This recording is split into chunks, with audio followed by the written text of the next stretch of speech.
jeito que eu já tentei e não deu certo.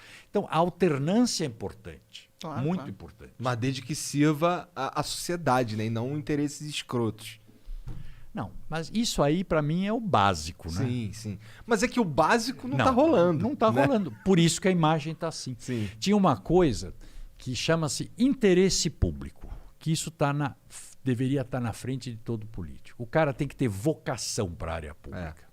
Né? E já tem que estar com a vida resolvida, que o interesse dele é aquilo. Que ele Tá não com a quer, vida- não tá ali pra ganhar salário, Não, né? gente, é isso. E política não é uma coisa de ascensão social ou ascensão econômica. Não é, não pode ser. Não pode Não ser. pode ser. Porque senão você não vai fazer nada direito. Agora, infelizmente, se tornou... E não é só no Brasil. Ah, sim. O mundo todo está passando por um período muito... De mudanças, né? De E mudanças, eu atribuo muito isso à grandes. internet, na minha opinião. Muito. Eu acho que a internet ela causou uma disruptividade nos... Uma ruptura. uma Então, ruptura. isso agora eu quero ouvir de vocês. Exatamente sobre isso. Então, que vocês estão falando. eu acho que a internet criou uma ruptura no controle no controle do... Qual que é o nome que eu quero falar? Ih, sei lá, porra. Vai tentar falar bonito e fode as palavras. No controle da narrativa, isso. A narrativa ela era controlada por conglomerados, antigamente. E eles, decidiam, mano, que imagem eu quero passar para a população? É isso. Tchum. Aí você tinha essas mídias 24 horas centralizadas, passando a imagem que elas querem. Agora com a internet, o que acontece? Você tem malucos igual eu e o Igor, e a gente, de repente, tá também mandando o que a gente quer para a população. E não tá só eu e o Igor, tem 10 mil, 20 mil, 70 mil pessoas com a gente nessa parada, tá ligado? E hoje, a mídia que antes era esses conglomerados que tinham o controle de 100% da narrativa, hoje eles têm controle de 30%, 40% da narrativa, se tanto. E isso acaba, primeiramente, no começo você não vai ver, mas depois, com o tempo, você vai ver essa mudança narrativa acabar mudando a política também. Claro. Porque a política ela é toda baseada na narrativa, na minha visão. Uma coisa bacana do que vocês estão falando, eu vou te dar um exemplo de quando eu era ministro de comunicação social. Olha que interessante, e é exatamente o que você está falando. Eu me lembro quando começava a chegar assim, quinta-feira, você já começava a ficar com frio na barriga para saber qual ia ser a capa da Veja do fim de semana. Qual era o escândalo que vinha. Ou então, todo dia, às 5 da tarde, você começava a ficar preocupado se iam te ligar da Globo, Jornal Nacional, querendo perguntar alguma coisa. Por quê? Fato político que fosse capa da Veja derrubava governo. Ou que saísse no Jornal Nacional era problema. Em outras emissoras não acontecia nada. No Jornal Nacional... Hoje, tem a menor importância.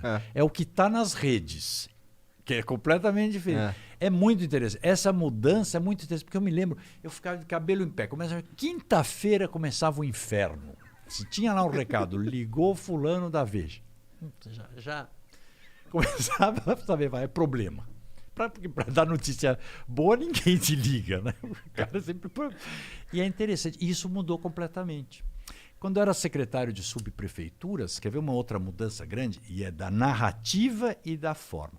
Como é que eu ficava sabendo de problemas na cidade? Né?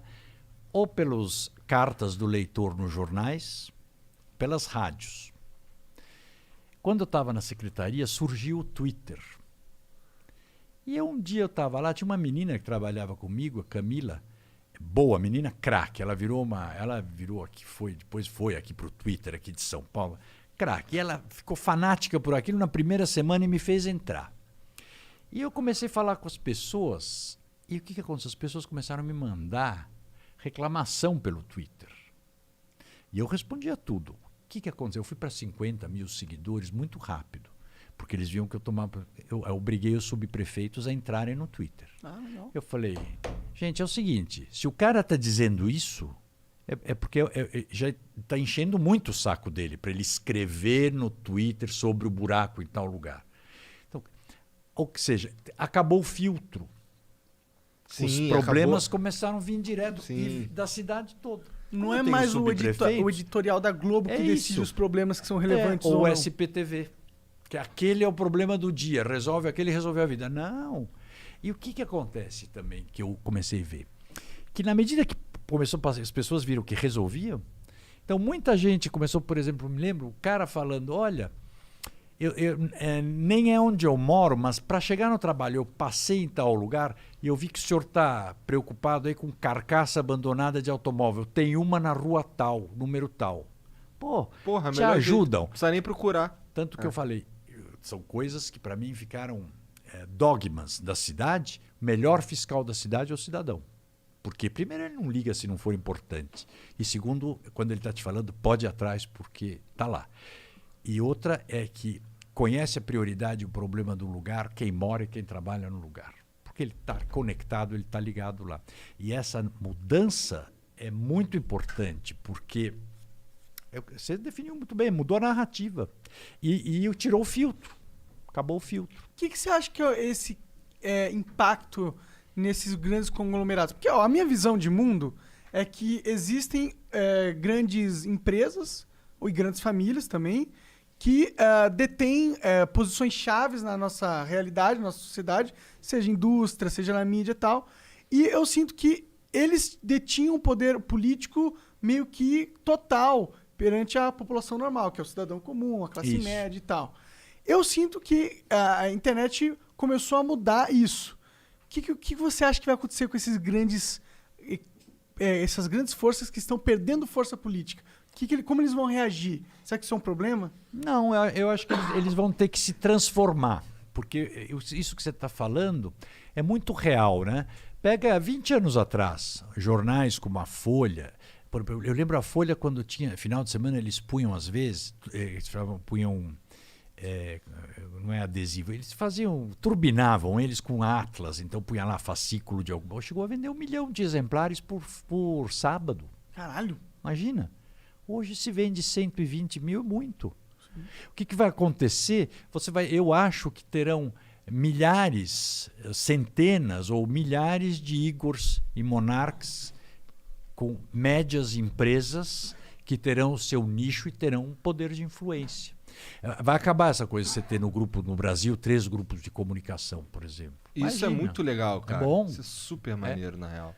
Eu acho que é bom. Eu tenho certeza disso. Então você vai ter o setor dos podcasts. Sim. Vai ter um líder de podcasts, provavelmente. Alguém que eu espero que seja a gente. Então, que vai ser a referência. Mas não vai estar sozinho. Não. Porque é uma coisa acessível de fazer. É. Então aquela coisa dos formadores de opinião, que numa época era a Globo forma opinião. Não, hoje vocês formam opinião. A Globo pode formar opinião num determinado nicho, mas vocês formam opinião em outro. Por exemplo, eu falar aqui hoje, quantos milhões de pessoas vocês têm acompanhando? Eu vejo pelo Mamãe Falei também. Sim. Né? Então, esse é o ponto. Pode ser que eu não fale com o público de 60, 70. Ah, sim, com certeza não. Mas também, você também te facilita o quê? Porque você